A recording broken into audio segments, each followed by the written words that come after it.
Tiago é o livro. Capítulo 5, verso 17 de Tiago.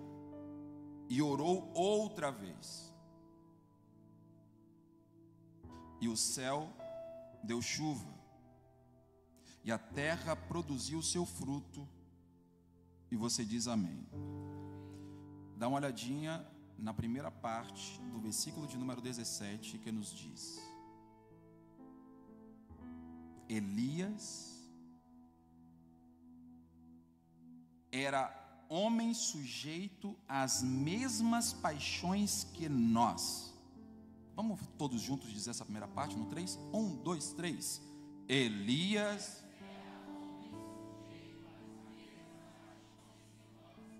Nós vamos falar isso mais forte no 3. 1, 2, 3.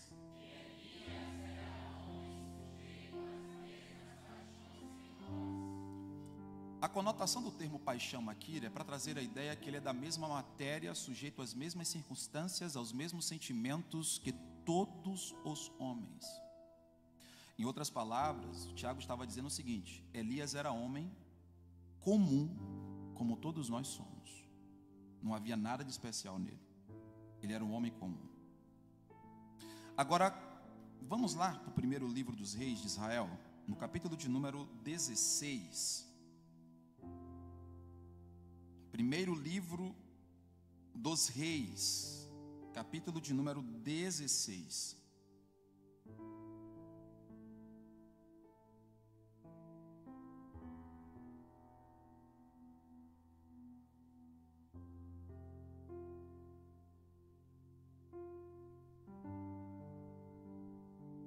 Aí você vai elevar agora os seus olhos para o versículo de número 29.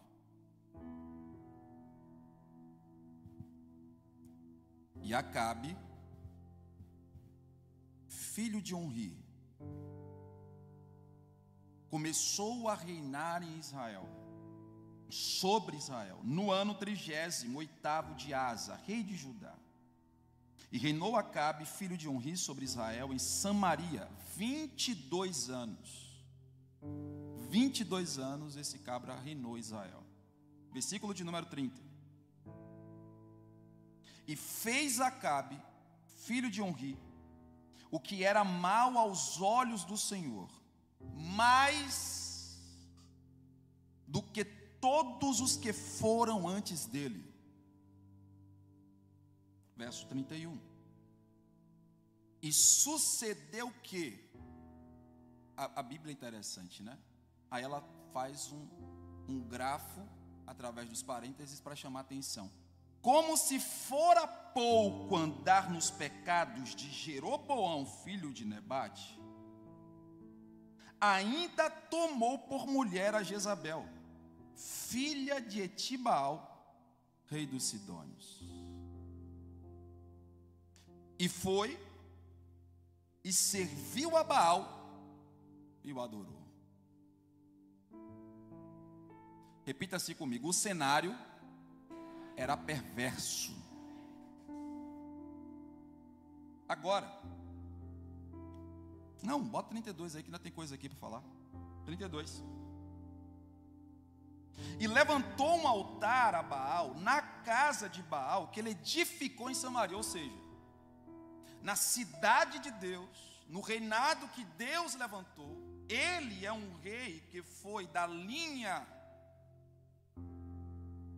monárquica, oriunda daquilo que Deus estabeleceu. Ele virou as costas para Deus, e dentro da cidade, do templo, ele faz um altar para um outro Deus. Baal aqui é um Deus que principalmente, predominantemente, era adorado pelos sidônios. Jezabel, quando vem, ela vem com essa carga de 850 profetas, 450 de Baal e 400 de Azera, todos eles idólatras e voltados para outro Deus. Uma nação que adorava a Deus agora está totalmente voltada para adorar Satanás através de Baal. Porque você que está aqui, você que está me ouvindo, Satanás, ele não se apresenta como Satanás. Ele se apresenta com outros nomes. E normalmente como outros deuses. Verso 33. Também Acabe fez um ídolo, de modo que Acabe fez muito mais para irritar ao Senhor. Irritar ao Senhor Deus de Israel, de que todos os reis de Israel que foram antes dele. Percebe que o texto está enfatizando a maldade de Acabe? Percebe que a Escritura está endossando, enfatizando o quanto ele foi perverso? Olhando um camarada como esse, a gente pensa que esse cara aqui é brabo, né? A gente, olhando para ele aqui, lendo o texto, para quem não conhece a história, está olhando para esse cara e fala: esse cara é mau, esse cara é valentão. Nada, irmão. É frouxo. Muito frouxo. Tudo que Acabe está fazendo aqui tem um direcionamento de Jezabel, sua mulher. Por isso que é muito perigoso quando um homem, ele abre mão da sua masculinidade e entrega a sua mulher. Pode ser ela crente, pode ela ser não crente. Homem não abre mão da posição que Deus te colocou. Vou juntar uns camaradas para a gente montar um curso online aí, como ser homem de verdade. Acho que vende. Porque está faltando homem. Isso não é novo não, está aqui. É desde os tempos de Israel. Aí agora você vai para o capítulo 17, por gentileza. Eu quero ser bem didático para a gente introduzir bem, a gente evoluir bem e você entender o que é que Deus vai falar com a gente hoje. Capítulo de número 17, do primeiro livro dos Reis, versículo de número 1. Aí, já que estava faltando um homem, porque não é que está faltando um homem que não tem homem. Tem homem, irmão. Você quer ver? Cadê os homens do Toque da Graça aqui? Cadê? Tem homem. E teve gente que não gritou aqui, teve cabra que não abria a boca. É, para você ver, viu? Em todo esse clima ainda teve gente que... Eu vou dar a oportunidade de novo. Cadê os homens do Toque da Graça? Faz barulho! Aproveita a oportunidade. Até que você não se sinta homem, vá no embalo. Vai que pega esse negócio, né, irmão? Vai que contagia. Verso de número 17. Capítulo de número 17, verso 1. Capítulo 17, verso 1. Aparece um personagem agora na história, que é Elias.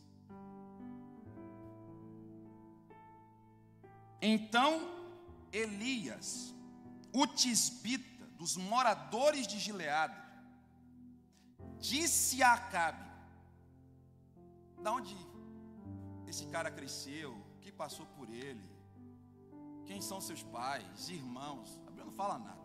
Não sabe que ele já aparece na frente de Acabe. Ele já aparece para colocar ordem na coisa.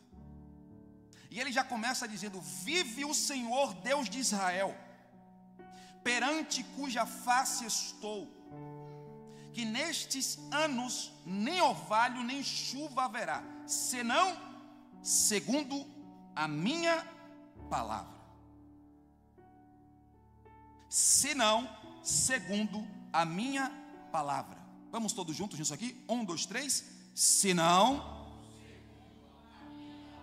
Mais uma vez. 1, 2, 3. Senão.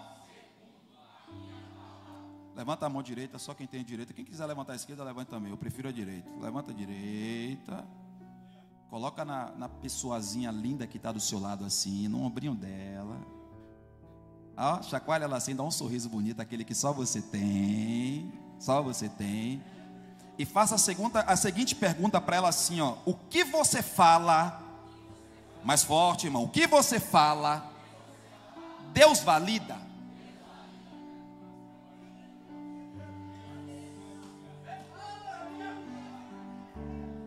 Vira para o outro que estava do outro lado, que ele ficou ciumado porque você não botou na mão dele. Bota para o outro lado. Fala assim, ó, pergunta do outro lado, fala assim, ó: o que você fala, Deus valida. O que você fala, Deus aprova. O que você fala, Deus se agrada. Deus vai levantar aqui um exército de homens e mulheres com a palavra erudita, palavra de Deus. Cadê você que acredita que Deus vai usar sua boca para mudar a situação aqui?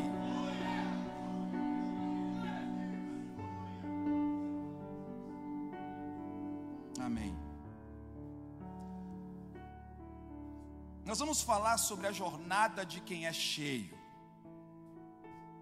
A jornada de quem é cheio. Será que alguém aqui quer viver a vida cheia? Diga glória a Deus.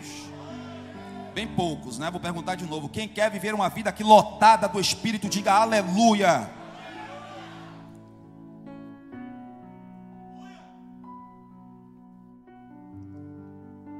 Este é o cenário. O cenário é um cenário distanciado de Deus absolutamente. Parece que eu vejo que nós estamos neste cenário. Um cenário que a liderança não é referência para ninguém. Se você olha para a nação, você não tem referência lá. E aqui não é questão de esquerda e de direita não, porque o outro também não é referência também. Você olha nos polos sociais.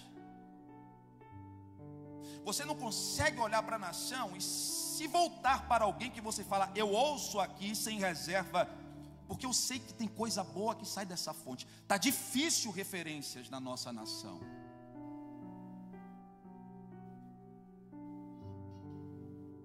Eu lembro que quando Billy Graham, como nós conhecemos, era vivo, Billy Graham teve a oportunidade de ser o único pastor que pisou nessa terra a aconselhar por mais de cinco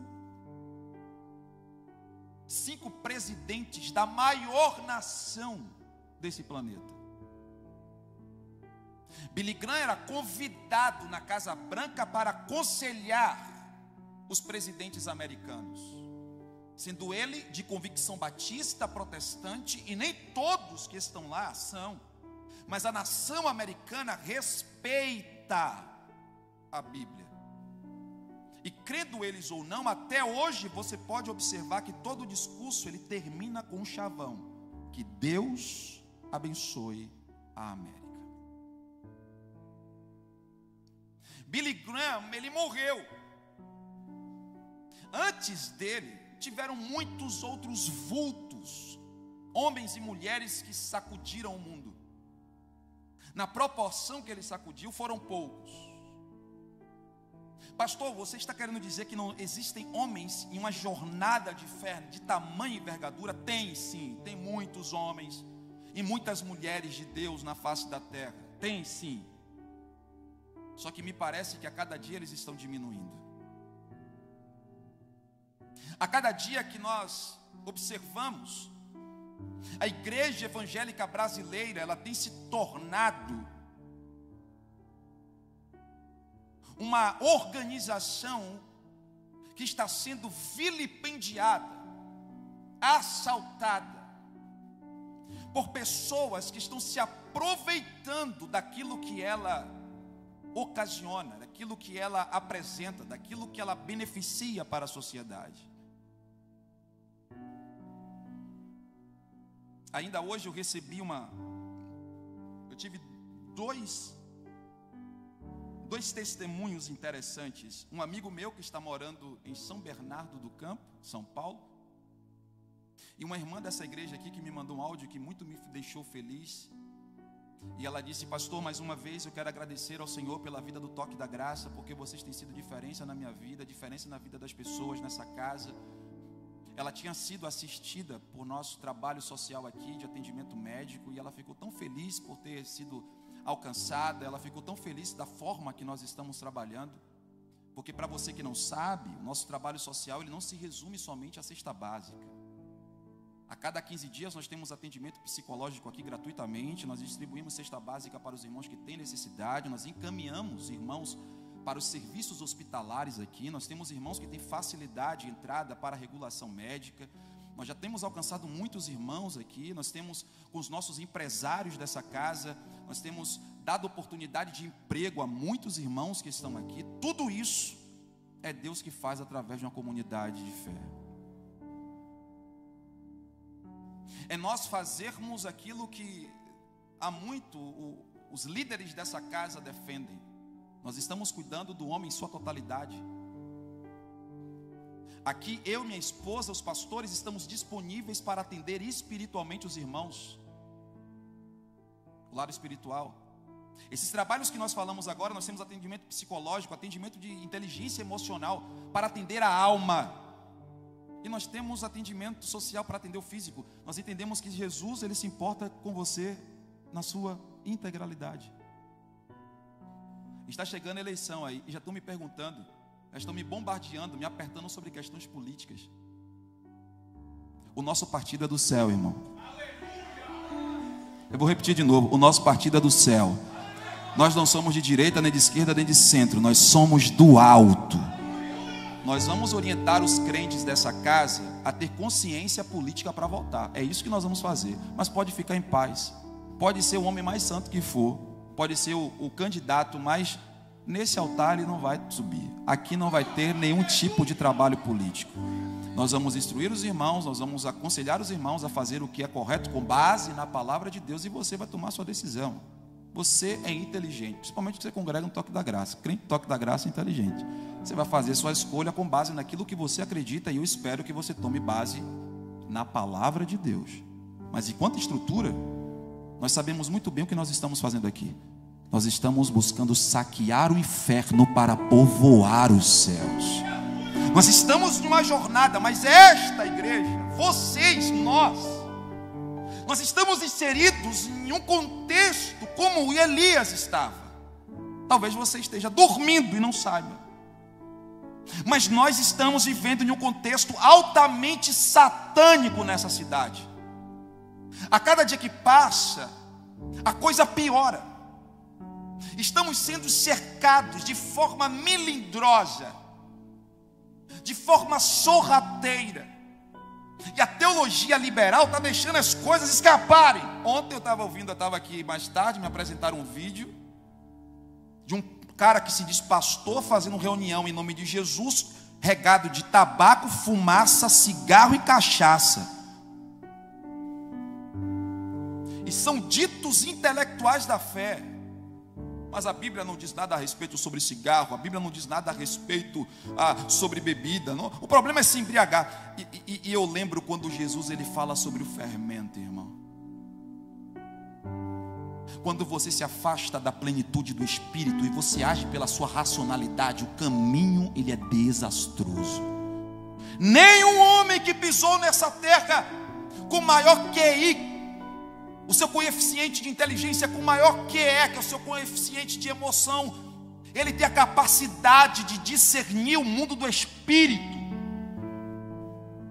Nenhum homem com sua melhor das suas boas vontades e intenções tem a capacidade de saber como liderar uma igreja como essa, uma comunidade de fé, dizer o que ela deve, o que ela não deve fazer. Não tem como. Mas a ler a Bíblia algumas vezes, eu sou um exegeta, eu sou um hermeneuta, eu conheço o grego, o hebraico, eu consigo dominar o vernáculo original das Escrituras, e não é bem assim que se diz, e não é bem assim que se faz. É um monte de intelectual que a cada dia que passa, a igreja fica fria, a igreja fica distante, a igreja entra a pecado, é escândalo em cima de escândalo. E aí eu faço, e eu reverbero e enfatizo o que o meu amigo Jonas Mendes pregou aqui na quarta-feira passada. Eu sinto falta, irmãos, de cultos cheios e que a palavra não estava na mão de doutor. E olha que ser doutor é importante, ser teólogo é importante, estudar é importante, e eu sou o primeiro a incentivar vocês a estudarem muito. Mas eu me lembro, e eu alcancei, eu vivenciei e conheço homens e mulheres que não conhecem um terço da Bíblia como eu conheço, que não chegou uma estrutura social que eu cheguei, mas eles sabem o céu e visitam o céu pelo lado de dentro. Não tem nem dente na boca, não sabem nem fazer um nó com um copo, mas quando dobra o joelho, o céu se abre. Eu conheço gente assim. Por quê? Porque nós precisamos cuidar de uma coisa sem esquecer da outra. E qual é, pastor? Não abra mão de uma vida cheia do Espírito Santo. Toca na pessoa que está do seu lado e diga para ela: seja bom no que quiser. Fale mais forte: seja bom no que quiser, mas não abra mão de ser cheio do Espírito Santo. Tenha coragem para falar isso para alguém, meu irmão. Diga: eu seja cheio do Espírito Santo. Seja cheia do Espírito Santo. Eu quero que você pós-gradue, eu quero que você seja um doutor, eu quero que você cresça no conhecimento, mas não abra mão daquilo que o Espírito de Deus gera, daquilo que o Espírito de Deus causa. Não tem letra. É por isso que a Bíblia diz de uma forma muito clara: a letra deste jeito, enviesada, racionalizada, somente carnalizada, ela mata, mas o Espírito vivifica. Não é a letra por letra, é a letra farisaica. E nós estamos construindo uma jornada em nossa comunidade de fé. Nós estamos construindo nas nossas famílias, dos nossos irmãos, dos nossos visitantes, um evangelho verdadeiro. Nós não queremos que você saia daqui empolgado, porque conhecimento de oratória, retórica, por bondade eu tenho, e muitos dos nossos irmãos têm. E animar a plateia está cheio de gente assim. Nós não somos animadores de plateia. Daqui você não vai vir para cá querer receber palavrinha que vai fazer com que a sua quarta-feira termine bem, porque você recebeu uma palavrinha que deu uma ajudinha na sua alminha. Não, tu vai receber a mocotó de Jeová para sair daqui crente de verdade. Você vai receber aqui palavra de Deus para chegar no seu trabalho amanhã e você virar a história lá. Você vai sair daqui com a palavra de Deus, para onde você chegar, o Espírito de Deus chegar com você, e aonde tiver treva, aonde você chegar, a luz vai ter que raiar, irmão. Vou falar de novo: aonde você chegar que tem morte, a vida vai ter que se apresentar, meu irmão. É este evangelho que eu creio, é este evangelho que nós estamos propondo aqui. Só que o cenário é esse cenário miserável aqui. É um cenário que nós vivemos que não muda muito. Só que Deus levantou Elias. Quem é Elias? Elias aparece na história caindo de paraquedas. E quando eu olho para um texto como esse, Geraldo, eu gosto, porque Deus faz isso. Deus não precisa olhar para a sua história para querer te usar. Deus não precisa olhar para os seus parentes para querer te usar. Deus não precisa olhar para o seu currículo para querer te usar. Se você disser: eis-me aqui. Se você disser: Deus, eu quero. Eu não tenho coragem não, mas eu quero. Eu estou cheio de medo, me borrando aqui, mas eu quero. Eu não sei falar não, entendeu? Mas eu quero. Se você disser que quer, os céus vai levantar você. Essa história de Elias aparecer num contexto como esse,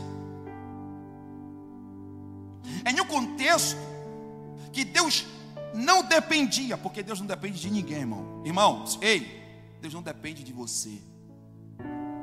Porque até dentro da igreja hoje a gente tem esses crentes que se acham a última Coca-Cola do engradado, né? É o último biscoito do pacote. É um negócio totalmente não tem proporção. Um crente orgulhoso é a pior coisa que existe. Não faz nenhum sentido. É a mesma coisa do ateu que acredita em Deus. Você conhece essa história, não? O pior ateu não é aquele que verbaliza dizer que não crê em Deus, não. O pior ateu é o crente que vive como crente, mas se comporta como se ele não existisse.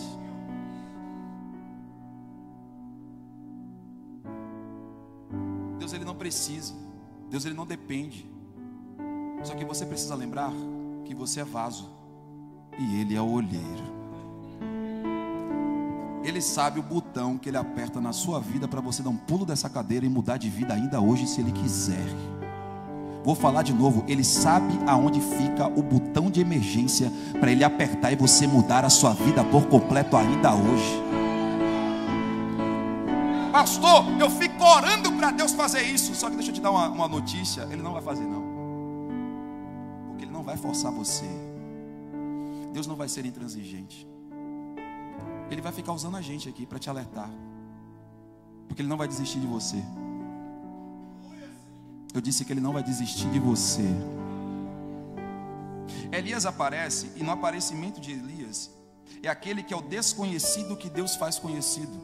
Porque todas as vezes que você quiser ser conhecido, Deus vai te esconder. Mas todas as vezes que você se esconder, Ele vai fazer você aparecer. Porque não tem nada a ver com a gente. Aí Deus pega Elias. Elias não aparece orando, Elias já aparece já agoniado. Elias já parece como diz Heródoto, aleluiado aqui, como diz Ailton, né? Já parece intrigado com o negócio. E eu quero compartilhar com vocês algumas características dessa jornada de Elias. Elias é aquele que Deus levanta, e no ministério dele são 7 incríveis sinais. Esse homem cheio de Deus, ele deixa na história 7 incríveis sinais. Não vai dar para falar dos 7, eu vou tentar falar 3 hoje aqui, depois a gente continua. A palavra profética que Elias libera, ela está debaixo de um sentimento de indignação. Repita assim comigo: mais forte, eu preciso me indignar por aquilo que eu desejo me formar. Se você não se indignar em prol de algo que você quer se formar, você nunca vai se transformar. Nunca. A nossa mudança, ela parte de uma indignação do jeito que eu estou hoje. É a chamada ira santa. Se eu me conformar como eu estou, eu nunca vou para o lugar aonde o meu coração almejou. Agora, se eu me indignar do jeito que eu estou, aí Deus vai olhar para você e vai falar: não, meu filho quer muito. Existe uma indignação. Primeiro lugar, quem é cheio de Deus não suporta o contraditório. Existe uma contradição em Israel. É uma nação que adora a Deus, que agora está se importando e adorando a Baal. É uma contradição tremenda. Os profetas foram assassinados, alguns foram escondidos por um homem chamado Obadias. Elias, em determinado momento, ele vai achar que somente ele ficou.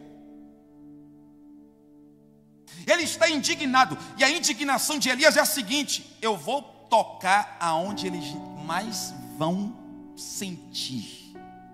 Como assim, pastor? É porque Baal é considerado o deus da fertilidade.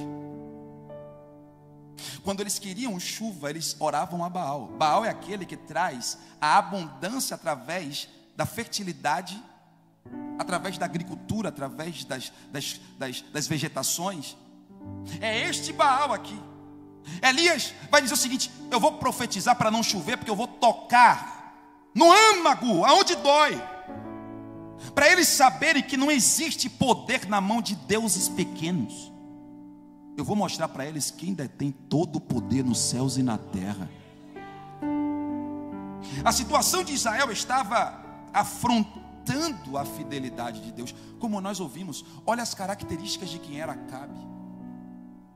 Deus levanta um profeta que olha para a situação e fala: não vai ficar desse jeito, não pode. Eu, servindo ao Deus de Israel, eu não vou admitir que permaneça desse jeito. Eu não posso permitir que as coisas continuem da mesma forma. Deus dá uma palavra de autoridade para o profeta. Talvez você, como eu, há muito tenha pensado que Elias, ele falou no nome dele, porque ele disse: segundo a minha palavra não chove. Mas Elias, ele está embasado em Deuteronômio capítulo 11. Porque a Bíblia lá já estava dizendo que no dia que a nação virasse as costas para Deus, Deus não mandaria chuva. Elias sabia o que ele estava profetizando. Elias tinha convicção daquilo que ele estava fazendo. Ele disse que não vai chover e Deus interrompe os céus. Preste atenção. Elias está profetizando aquilo que Deus já tinha dito que faria. Existe profecia da qual Deus nunca falou, e existe profecia de algo que Deus já falou, e ele vai usar profeta para enfatizar. Deus estava enfatizando na boca de Elias aquilo que ele já disse que faria se o povo virasse as costas. Não vai chover. Cessa. A chuva evidenciava os supostos favores que o Deus falso fornecia. Porém, tem um detalhe: um homem ou uma mulher que é cheio de Deus, que carrega o Espírito Santo de Deus, não coaduna com a mentira. Quem é cheio de Deus não está à vontade com as injustiças. Um homem ou uma mulher de Deus não fica compactuado com o jeitinho brasileiro. Um homem ou uma mulher de Deus não fica à vontade em fazer as coisas meia boca. Não fica à vontade de estar em um ambiente profano, promíscuo. Não fica à vontade em estar em um lugar que você não sente Deus, mas você vai levando com a barriga e vai vendo aquilo que vai dar. Um homem ou uma mulher de Deus, ele não fica à vontade num ambiente onde as pessoas desrespeitam a Deus. Um homem ou uma mulher de Deus, se tiver no ambiente alguém ficar arrazoando, se alguém ficar zombando de Deus, ele não fica lá. Ele não fica à vontade lá. Homem e mulher de Deus não fica em grupinho de WhatsApp, onde as pessoas, elas são profanas, elas são pornográficas. Homem e mulher de Deus não senta em rodinha, onde as pessoas falam de cerveja, de cachaça, de traição, de adultério. Homem e mulher de Deus não fica colocando seus olhos naquilo que não honra ao Senhor. Homem e mulher de Deus é diferente. Homem e mulher de Deus é diferente. Homem e mulher de Deus é diferente. Chame ele de quadrado, chame ele de retrógrado, chame ele do que você quiser, mas se ele chegar no ambiente que o Espírito de Deus não estiver, ou ele impacta o ambiente ou ele vai embora.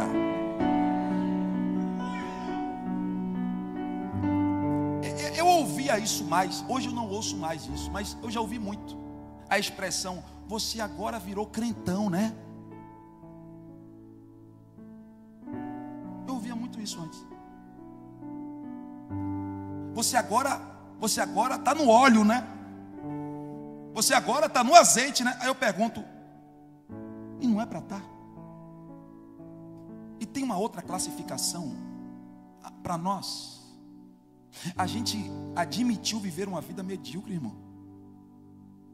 A gente admitiu que dá para viver uma vida meia boca com Deus e que está tudo bem. Eu só quero lembrar aos amados que se você não for cheio, você vai estar vazio. A meia taça é a mesma coisa de estar em cima do muro.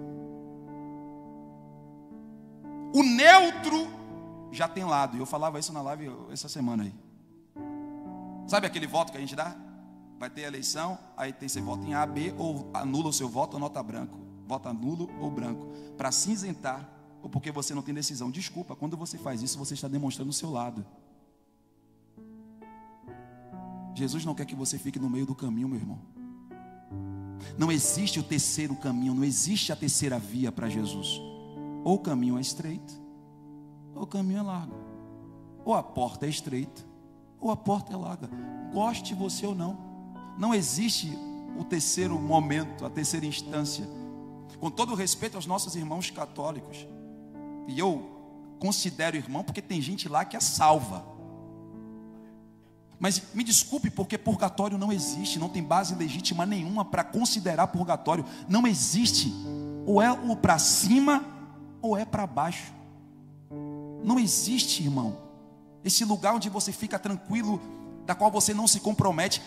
É uma geração tão terrível que quando entra qualquer discussão acerca de Deus, os crentes modernos fazem o seguinte: não vou me falar não, porque senão vou me expor. Não vou falar não, porque senão não precisa entrar nesse meio. Religião não se discute. O miserável, mas você discute o seu time de futebol, você discute o político que você acredita, mas acerca de Jesus você não fala nada. Você defende o seu salário, você defende as suas ideias, mas quando é para defender a sua fé, você fica em cima do muro. Você defende tudo aquilo que você acredita, mas quando é para falar da fé, você diz que isso é bitolação, isso é radicalismo. Mas vai haver um grande dia que o Senhor vai pegar estes que estão em cima do muro e vai dizer: vinde benditos do meu Pai. Você que se posicionou, você que abriu mão da sua vida, vinde benditos do meu Pai, possuir por herança aquilo que eu tenho conquistado desde a fundação do mundo. Mas para vocês que querem se isentar, para vocês que não querem vestir rótulo, para vocês que eu não sou fundamentalista, eu não sou de religião, eu sou de todas as religiões, da parte das contas, todo caminho leva a Deus. Essa conversa nasceu no coração do Satanás, para que ele botar você e o caminho distante de Deus. Mas nessa noite você está vindo uma verdade. Qual é, pastor? Só existe um caminho, só existe uma verdade, só existe uma vida. Qual é ele? Jesus Cristo. Jesus Cristo.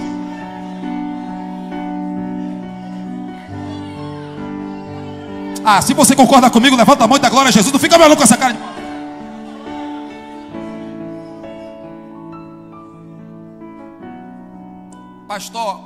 Pastor, é porque eu gostaria de ouvir a palavra mais light. Não é aqui não. Não é aqui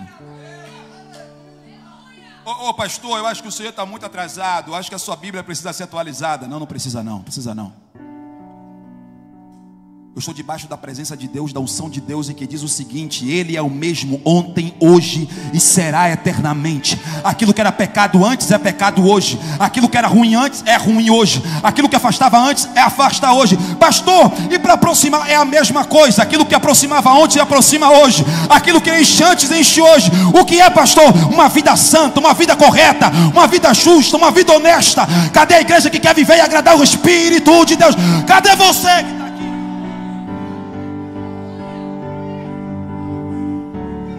Pega na mão desse crente cheio do Espírito que está do seu lado, porque se ele está aqui, ele está cheio, irmão.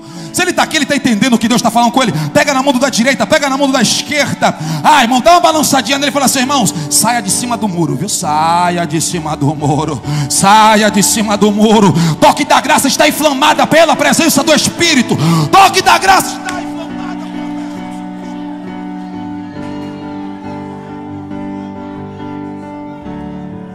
Pastor, eu gosto de ouvir, de estudar uma psicologiazinha, também gosto. Pastor, eu gosto de ouvir aí uns influencers, também gosto. Eu gosto de ouvir uma sociologia, eu gosto de estudar outros livros, eu também estudo, irmão. Me desculpe. Você tem um pastor preparado em cima desse altar. Mas eu não abro mão dos 66 livros que foram escritos, e ele se chama a Bíblia Sagrada. Todas as outras ciências têm que bater continência e se curvar às santas palavras do nosso Deus. E nós não vamos abrir mão disso. Irmão, o que é certo é certo. O que é errado é errado. Não mudou, meu irmão. Pastor, mas modernizou na casa do Satanás. Aqui não. Aqui o que é pecado ainda é pecado. O que é santo ainda é santo. O que leva para o inferno é o mesmo ingresso, mas o que leva para o céu ainda permanece no mesmo lugar. A porta continua estreita, irmão. Continua estreita. Elias se levanta como um doido.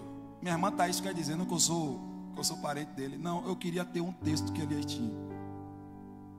Eu abri mão de viver uma vida miserável, embaraçada, no pecado, para vir para a igreja e permanecer do mesmo jeito, irmão. Para ter o desprazer de alguém olhar para a minha cara e dizer: para ser crente igual a você, prefiro não ser. Para ir para a igreja, andar e se vestir como você se veste, fora da igreja eu consigo me vestir também, ser, porque qual a diferença que faz? Que as pessoas não queiram viver a sua fé, que as pessoas não queiram viver a sua religião, que as pessoas não queiram viver a sua crença, mas que seja porque elas desejam o mundo. Mas elas vão falar como muitas dizem: eu não sou crente hoje, mas quando eu for, eu quero ser igual o pastor Paulo Yuri. Eu não sou crente não, mas quando eu for, eu quero ir para a igreja de Brenda, eu quero ir para a igreja de Bento, eu quero ir para a igreja de Marília, eu quero ir para lá. Por quê? Porque eu percebo lá que os crentes lá são alegres, são fervorosos, são certos, são justos. Não tem ninguém perfeito aqui, irmão. Não tem nenhum anjinho aqui. Não tem ninguém aqui que é o... Não. Todos nós aqui somos pecadores, carecemos da graça. Todos nós aqui precisamos da misericórdia. Mas nós estamos lutando para ir para o céu. Estamos melhorando todo dia. É por isso que nós estamos clamando: Deus, enche-nos do teu Espírito. Elias se levanta para dizer: eu não vou coadunar com esse negócio. Eu vivo em uma nação santa e quero viver vivendo. Eu quero andar vivendo. Eu quero trabalhar vivendo em uma nação santa. Você está levantando um altar para Satanás aqui? Não dá, irmão. Contraditório. 2. E no 2 eu fico. Quem é cheio sempre estará sob o cuidado de Deus. Não se preocupe.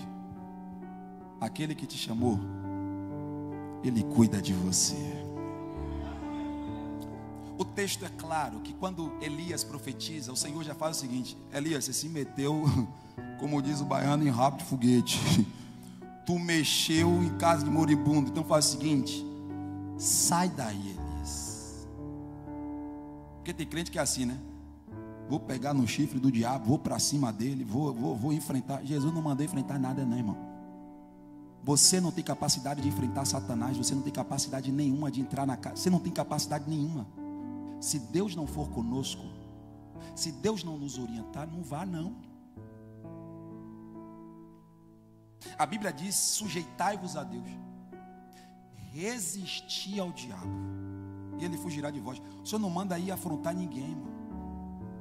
Você não precisa desafiar ninguém, a não ser que Deus oriente. Olha o que Elias fez. Elias não ficou esculhambando com a vida de Acabe. Elias não xingou a mulher de Acabe. Elias não fez nada disso. Elias só falou o seguinte: não vai chover.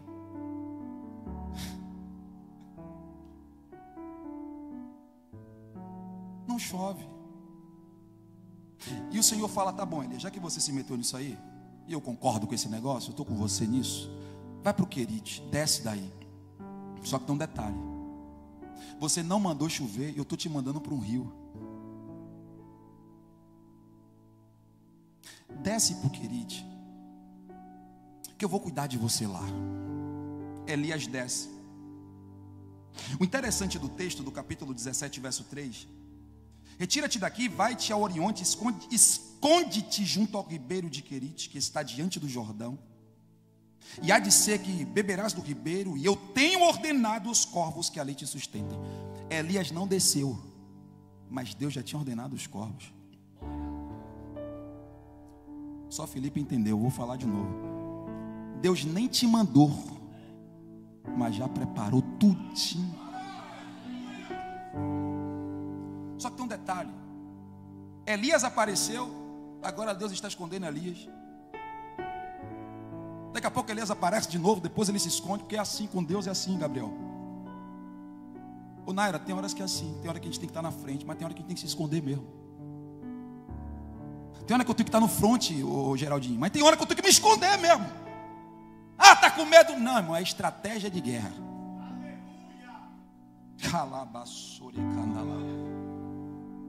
Ah, tá com medinho? Não, irmão, porque você não sabe da intimidade que eu tenho com meu Deus. Eu estou me reservando porque Deus está preparando algo poderoso para fazer e eu tenho que me reservar. Tem hora que Deus mostra e tem hora que Deus esconde. Quando Deus mandar você se esconder, se esconda e vá rápido. Vá rápido. Vá rápido. 2. Dentro dessa perspectiva de um Deus que cuida, a seca de chuva também trouxe seca espiritual. Por quê? Ei, são 3 anos que Elias vai estar recluso. São 3 anos sem profeta em Israel. Elias vai ficar 3 anos nessa brincadeirinha aqui de ribeiro, casa de viúva. E é 3 anos que Deus não brada na terra. E aí o Espírito de Deus falou fortemente comigo: na hora que você se calar, tem muita gente que vai deixar de ouvir. Se calar porque Deus manda você se calar, tá tudo certo. Mas se calar porque você quer se calar, tem gente que está do seu lado que vai deixar de ouvir aquilo que você está carregando. Ele sai de cena. O profeta também sai. Só que o cuidado de Deus é tão poderoso aqui, é que quando Elias vai para o ribeiro, Deus diz que vai alimentá-lo com corvos. Repita comigo: corvos. Diga: corvos. Era o último pássaro que Deus mandaria para cuidar de Elias. Os corvos estão na classificação de pássaros pelos quais eram considerados malditos. Porque, para quem não sabe, o corvo deve ser parente, eu não estudei não, mas vou até estudar, é parente dos abutres e dos que come carniça, como não? Dos urubus. Então pense bem, você sendo alimentado por um animal que come carniça, ele vai te alimentar de quê? Fala forte, vai alimentar de quê? Só que foi Deus que mandou ele, irmão. Sabe o que isso significa? Que quando Deus quer cuidar, pode ser um homem cheio do cão, pode ser um camarada perverso, pode ser quem for. Quando Deus manda, Ele muda até as características do serviço só para te... vou falar de novo. Você fica querendo desenhar da forma que Deus vai trabalhar, você fica querendo desenhar da forma que Deus vai cuidar. Quando Ele quer abençoar, meu irmão, Ele chama até Ciro de meu príncipe, Ele chama até o endemoniado de servo dele, porque até o diabo tem que obedecer da forma como Deus manda. Eu não quero nem saber como Deus vai cuidar de mim, eu só sei que Ele vai cuidar, que Ele vai, levanta a mão quem vai viver o cuidado de Deus. Deus vai cuidar de você nos mínimos detalhes. Se eu fosse você, eu não levantava uma mão não, eu levantava duas. Eu levantava duas, porque teve gente que entrou aqui essa noite para ouvir essa palavra. O Espírito de Deus está levantando uma igreja, um povo, uma família que está sob os cuidados de Deus. Milagre não é para se entender, milagre é para crer. Não fique pensando de onde vem, mas quando pensares, a fonte foi Deus, a fonte foi Deus, a fonte foi Deus. Fica de pé glorificando a Jesus.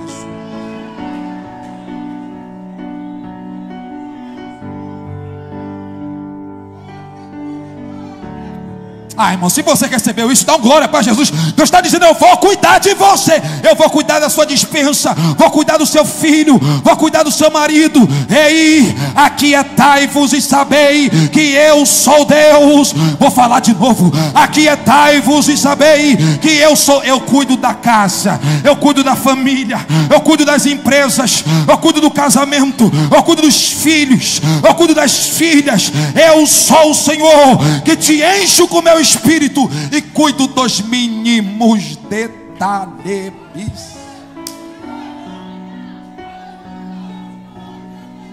Ele cuida. Aleluia. Eu quero ser cheio do Espírito. Não vou aceitar nenhum tipo de embaraço na minha vida. Não vou viver apegado com esse mundinho, porque eu estou lotado do azeite de Deus. Quero ser mais crente, mais santo, mais justo que ninguém. Eu só quero ser o melhor que eu posso ser para o meu Senhor. Ah, fulano de tal, ciclano, meu irmão, cada um vive a sua vida. Cada um vive a sua vida. Deus está querendo abençoar e cuidar de você. Você quer viver esse cuidado de Deus? Quer viver? Eu perguntei se você quer viver esse cuidado de Deus. Você quer viver? Então reage essa noite. Aceite ser dominado pelo Espírito dele. A minha oração é que Jesus te batize, que Jesus te use, que Jesus te levante. Mas isso é para uma jornada, irmão.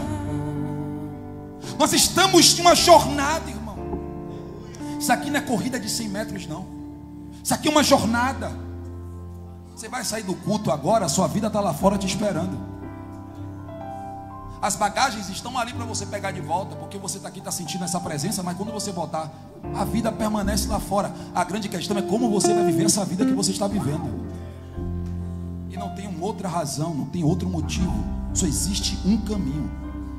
Eu preciso estar lotado do Espírito, irmão. Mas na consciência que Deus cuida, Deus vela, Deus trata, Deus nos mostra, Deus nos encaminha. Você está sob os cuidados de Deus, irmão. Não duvide disso. Não tem seta que voe de dia. Não tem obra que coloque na encruzilhada. Não tem espírito noturno. Escalabai, suribicandarai. Existe uma presença poderosa de Deus que te toma pela mão e te diz: eu cuido de você. Antes de Elias ir ao ribeiro, Deus já havia preparado tudo. Ouça isso aqui. Deus nunca nos conduzirá a um lugar aonde Ele não vai nos proteger e nos cuidar. Deus nunca vai nos orientar para ir em um lugar, senão Ele vai nos proteger. Porque os anjos do Senhor acampam ao redor daqueles que o livre. Aleluia. Os anjos do Senhor estão ao nosso redor. Tem demônio, tem potestade, tem obras malignas, mas ao redor dos filhos de Deus há um muro de fogo, há anjos de Deus, há proteção do Espírito de Deus. O diabo não tem a audácia de tocar em você. Mas eu estou com medinho. Você estava. Hoje você vai sair daqui de cabeça erguida. E se houver qualquer necessidade, Deus, Ele vai prover o que você precisa. Eu vou falar isso de novo, porque o Espírito de Deus fala muito fortemente comigo isso aqui. Tem pessoas que estão aqui essa noite, estão precisando de provisão de Deus. Você fala assim, pastor, mas isso é lógico, todo mundo está precisando de provisão de Deus. Não, tem pessoas específicas que entrou nesse culto hoje aqui, dizendo: Deus, eu preciso de uma provisão. Deus, eu preciso de uma solução. Deus, você tem clamado assim a Deus, e Deus te ouviu.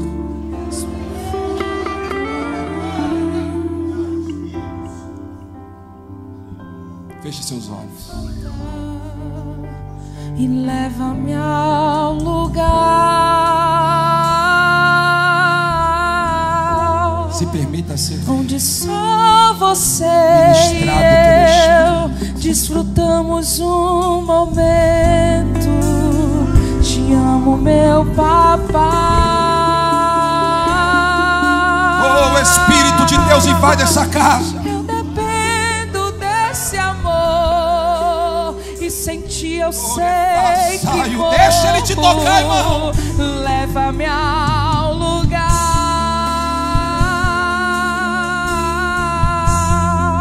aonde só você e eu desfrutamos um existe um lugar momento. Tremendo. Existe um lugar seguro. Te amo, meu papai.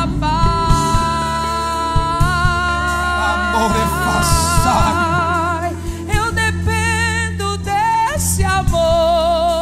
E sem ti eu sei que morro.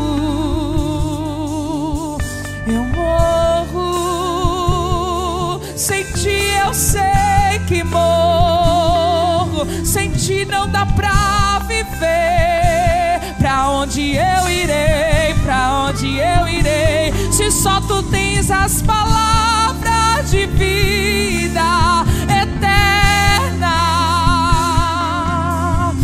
Onde eu irei? Me leva ao lugar, vamos, me leva ao lugar. E leva-me ao lugar. É esse lugar. Onde só você e eu desfrutamos o levante as suas mãos, levante as suas mãos e cante isso. Te amo, meu papai. Levante suas mãos e cante: Deus, me leva para esse lugar da presença. Para esse lugar. Vamos, vamos.